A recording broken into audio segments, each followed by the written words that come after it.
AITA for refusing to babysit my sister's kids after she embarrassed me at a family dinner? I've always been the responsible sibling. At least, that's what my parents and extended family love to say. It's their way of making me feel like the dependable one, the one who always says yes, even when I don't want to.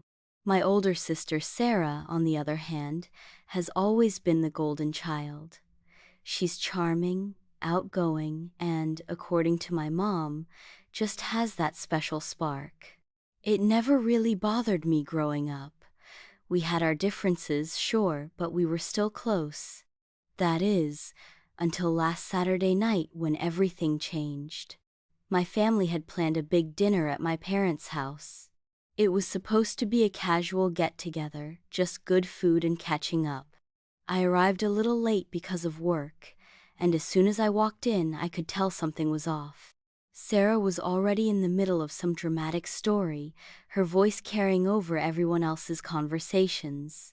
I sat down at the table, hoping to quietly eat and enjoy my meal. But Sarah had other plans. She turned to me with a smirk and said, "Oh, we were just talking about how you're still single. You know, Mom and Dad are really starting to worry. When are you going to settle down?" The room went quiet. I felt my face burn as everyone looked at me, waiting for an answer. I forced a laugh and said, "I didn't realize I had an expiration date." Sarah wasn't done. "I mean, it's just weird, right? You're great with kids. You help me with mine all the time. Maybe you should just find someone and get it over with." I wanted to disappear. My dad chuckled awkwardly. My mom muttered something about just wanting me to be happy, and my younger cousins giggled under their breath. I barely touched my food after that, and the rest of the dinner felt like a blur. When I got up to leave, Sarah followed me to the door.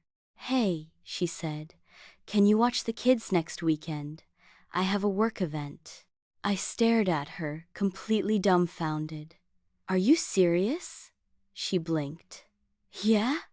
You always say yes." I took a deep breath. "Not this time." Her eyes widened. "Wait, what? Why?" I shrugged. "I'm just not feeling up to it." Her tone changed instantly. "Oh, come on.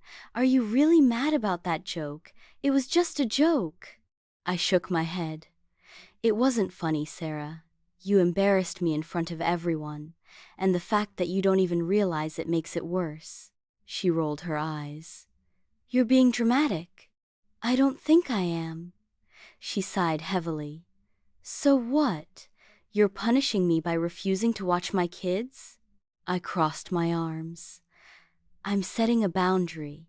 You don't get to humiliate me 1 second and expect a favor the next." She scoffed. "Wow, so petty." I didn't bother arguing. I just left. The next day my mom called. "Honey, Sarah told me you're refusing to help her. Is everything okay?" I sighed. "Mom, she embarrassed me in front of everyone, and she didn't even apologize." "She was just teasing," Mom insisted. "You know how she is." "Yeah," I said, "and I'm tired of it." Mom was quiet for a moment. Then she sighed. "I just don't want any tension in the family." "Then maybe Sarah should think before she speaks." That was the end of the conversation. I haven't heard from Sarah since, but I know she's fuming. I feel bad for my nieces and nephews, but I also know I need to stand up for myself. So, AITA for finally saying no?